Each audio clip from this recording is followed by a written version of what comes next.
Uhuru Ndeko Shakala. Nous sommes là aujourd'hui à Temple Station et nous marchons jusqu'à Downing Street, le bureau de David Cameron, le Premier ministre anglais, pour déclarer le départ de Kabila.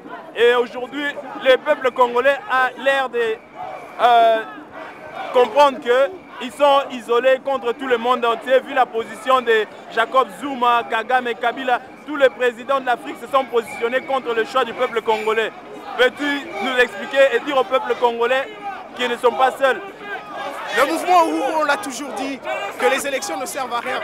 On a prévenu avant ces élections, on a fait des campagnes avant ces élections pour dire que les élections ne servent à rien.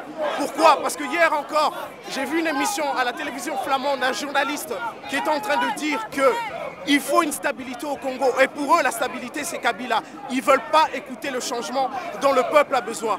Dans le changement, on demande la voix du peuple qui est Tshisekedi. On ne demande pas la voix de l'impérialisme qui est Kabila. Et je crois que c'est vraiment important. Les Congolais veulent faire remarquer aux gens qu'il faut écouter la voix du peuple, qui est le changement, et non pas la stabilité que l'impérialisme demande au Congo.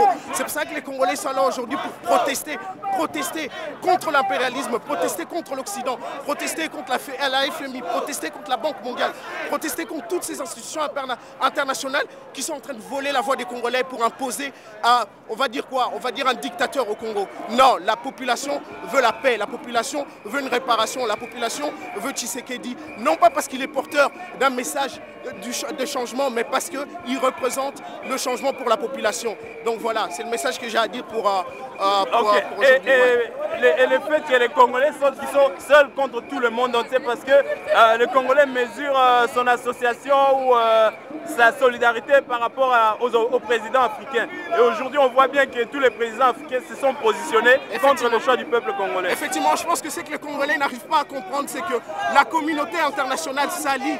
La communauté internationale n'est pas une institution qui fonctionne juste avec la France. La communauté internationale, ce n'est pas une institution qui fonctionne juste avec la Belgique. La communauté internationale, ce n'est pas une institution qui fonctionne juste avec l'Amérique.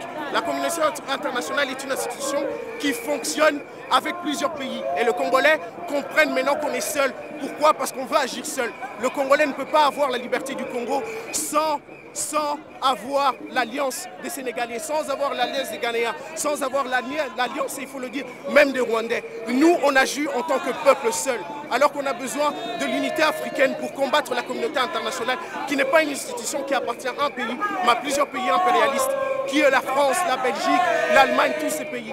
Eux, ils agissent en groupe.